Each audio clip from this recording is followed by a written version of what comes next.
Hello friends, जय माता दी। कैसे हैं आप सब दोस्तों। सावन का दूसरा सोमवार आ गया है और समस्त पृथ्वी शिवमय हो चुकी है। रिमझिम फुहारों के बीच चारों तरफ गूंजते ओम नमः शिवाय, हर हर महादेव और बम बम भोले की गूंजों से हमारा तन मन सरोबार हो चुका है। दोस्तों, समस्त पृथ्वी पर शिव की एक लहर सी दौड़ी हुई है और हर घर में ओम नमः शिवाय की ध्वनि, रुद्र अभिषेक, रुद्रा के पाठ की ध्वनि सुनने को मिल जाती है। हर कोई व्रत उपवास और सिर्फ शिवमय हो चुका है, भोलेमय हो चुका है और भोले बाबा की ही बात कर रहा है। दोस्तों, ऐसे में आज हम बात करेंगे दूसरे सोमवार हमको किस प्रकार बाबा का श्रृंगार करना है, हमें किस प्रकार बाबा का अभिषेक करना है, हमें किस प्रकार बाबा को क्या चीज़ चढ़ानी है, किस भावना से हमें पूजा करनी है ताकि हम उनके शिवत्व को प्राप्त कर सकें। दोस्तों, मंदिरों में भीड़ लगी है और लोग शिवत्व को प्राप्त करने के लिए पागलों की तरह व्रतों का विशेष रूप से अपने अपने हिसाब से जो जितना कर सके उतनी पूजा कर रहे हैं। और जो लोग साल भर सोमवार का व्रत नहीं रख पाते वो लोग श्रद्धा के साथ श्रावण के सोमवार रख रहे हैं। दोस्तों, मैं बार बार कह रही हूँ कि सारे साल करने की कोई ज़रूरत नहीं है सोमवार का व्रत। अगर आपने ये 4, 5, 2 या 1 भी सोमवार कर लिए सावन के महीने में तो आप देखेंगे किस तरह से आपकी विघ्न हरने वाले हैं, किस तरह से आपकी विपदाएं दूर हो जाने वाली है। माना जाता है कि सावन का महीना शिव जी को बेहद ही पसंद आता है और इस माह में सोमवार का व्रत करने से सभी प्रकार की इच्छाएं पूर्ण हो जाती है। साल भर के सोमवार का व्रत रखने का पुण्य प्राप्त होता है और इस बार 10 जुलाई से शुरू हो चुकी है दोस्तों सोमवार, 7 अगस्त राखी पूर्णिमा तक चलने वाली है। पूरे माह में 5 सोमवार पड़ेंगे।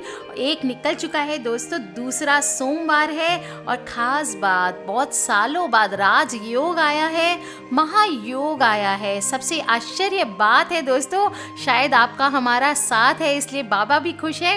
एक सोमवार से शुरू होकर के सोमवार के दिन ही इस माह का अंत हो रहा है। दोस्तों, सावन के एक चीज़ आपको पता होनी चाहिए, हर सावन के सोमवार का व्रत का आशय अलग अलग होता है। आपको मैं बता दूं कौन से सोमवार को क्या करना चाहिए। सबसे पहले नियम होता है कि सावन का जो पहला सोमवार होता है उसमें शिव की पूजा अर्चना करने और व्रत रखने से अड़चनें दूर होती है, बिगड़े हुए काम बनने शुरू हो जाते हैं और अधूरी योजनाएं पूरी होती है। किसी नए काम की शुरुआत आपको पहले सोमवार से करनी चाहिए, बेहद शुभ माना जाता है। आ गया है दूसरा सोमवार और हम बात करेंगे दूसरे सोमवार को आपको कैसी पूजा करनी है।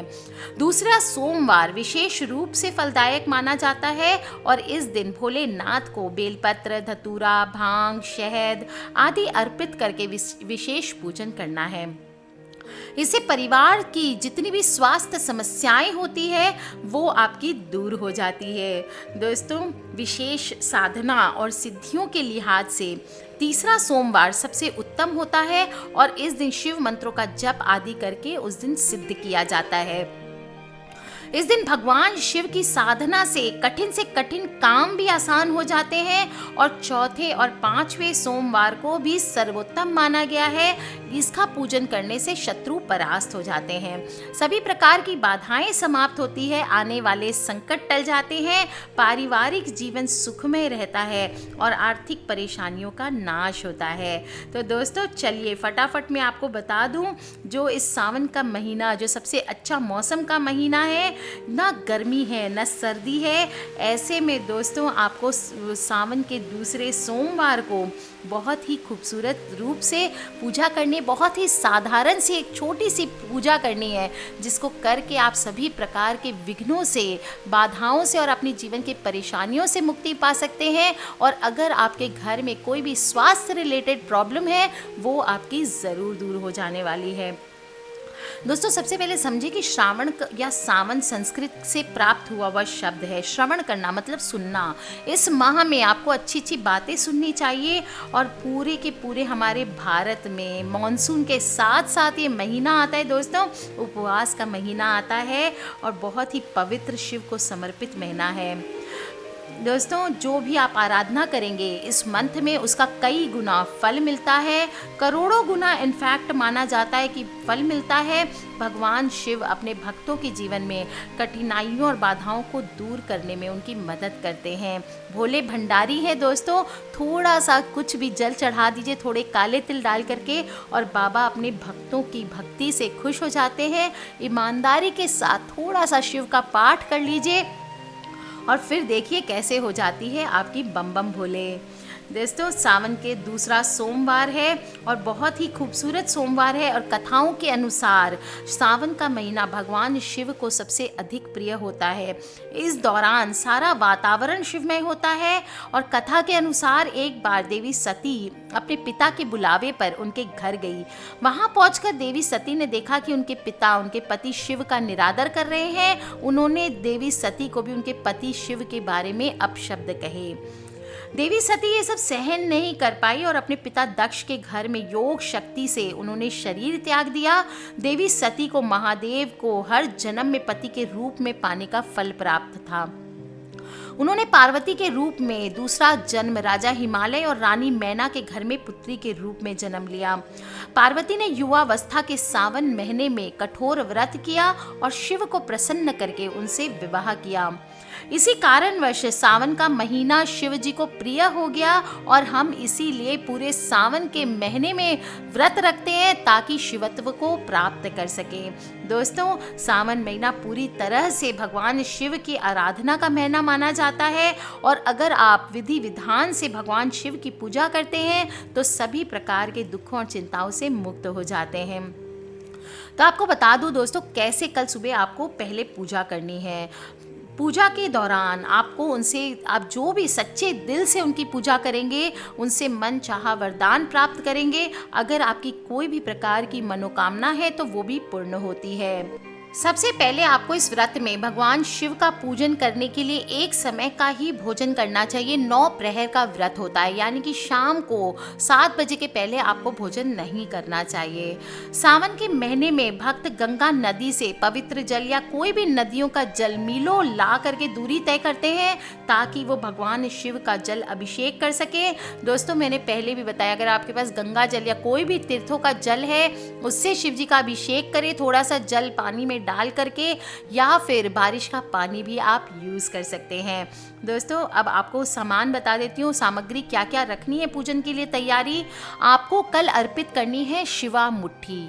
जी हाँ दोस्तों, आपको ध्यान रखना है 5 सोमवार आएंगे। 5 सोमवार में आपको बताऊंगी कौन से दिन आपको कौन सी शिवा मुट्ठी अर्पित करनी है। पिछले हफ्ते मैंने बताया था आपको चावल अर्पित करने हैं। दोस्तों, इस बार आपको तिल अर्पण करने हैं। दोस्तों, कच्चे चावल, सफ़ेद तिल आप ले लें, कच्चे चावल ले लें, खड़ा मूंग ले लें, जौ ले लें और सत्तू, जो चने का बेसन होता है उसको सत्तू कहते हैं, वो ले लें।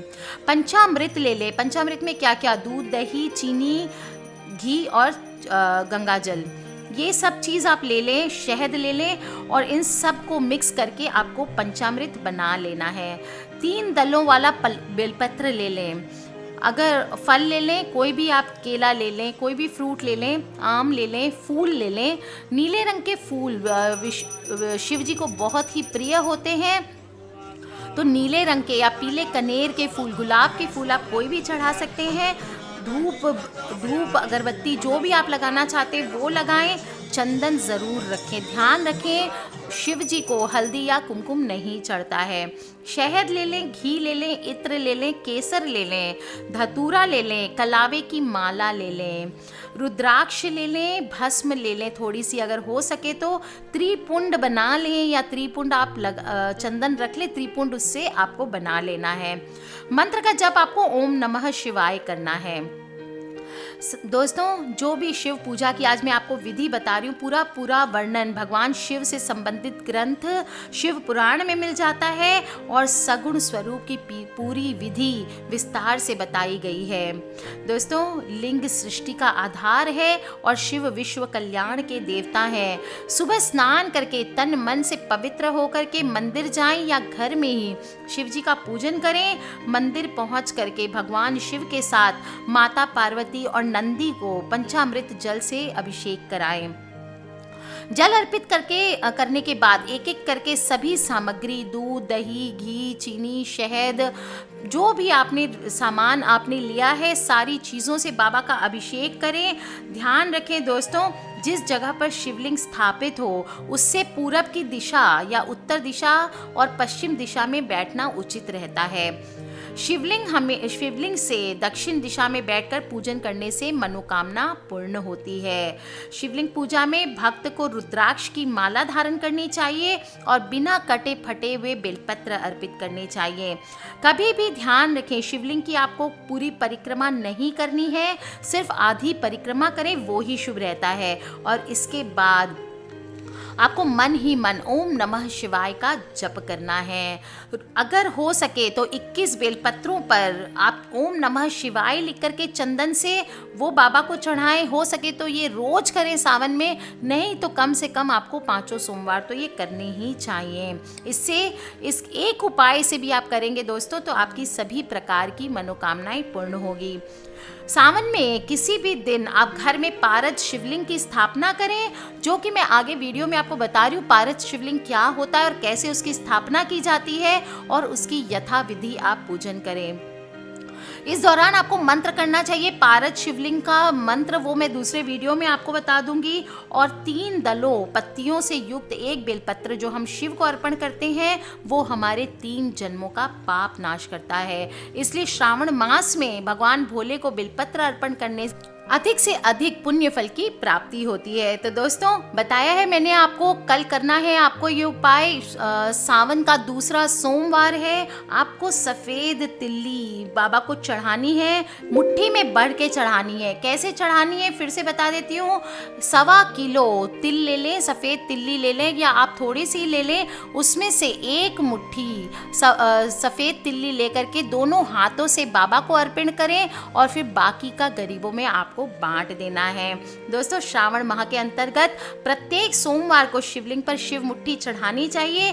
पहले सोमवार को कच्चे चावल, दूसरे को सफेद तिल्ली, तीसरे को खड़े मूंग, चौथे को 1 मुट्ठी जौ और 5वें को सत्तू चढ़ाने का महत्व आता है। दोस्तों कर लीजिए ये उपाय और ये इन्फॉर्मेशन को अपने फ्रेंड्स और फैमिली से शेयर करना ना भूलें, क्योंकि बहुत ही इंपॉर्टेंट इन्फॉर्मेशन है। सावन का दूसरा सोमवार है, सारी धरती शिवमय है दोस्तों, और एक दूसरे को इन्फॉर्मेशंस बताना कि हमें कैसे पूजा करना है, इससे बड़ा पुण्य कुछ हो ही नहीं सकता। आज के लिए इतना ही दोस्तों। किसी भी प्रकार के क्वेश्चंस हो प्लीज़ मुझे आप वीडियो के नीचे लिख के पूछ लें। किसी भी तरह के पर्सनल प्रॉब्लम्स हो आप मुझे ईमेल कर सकते हैं। मेरी ईमेल आईडी है brijnari@gmail.com। खिलखिलाते रहिए, मुस्कुराते रहिए, बाबा को मना लीजिए। बाबा आपके घर में है दोस्तों, आपकी सारी विपदाओं को मिटाने सावन के महीने में आ गए हैं। इसलिए दोस्तों खिलखिलाते रहिए, आपकी सारी बाधाएं नष्ट होने वाली है।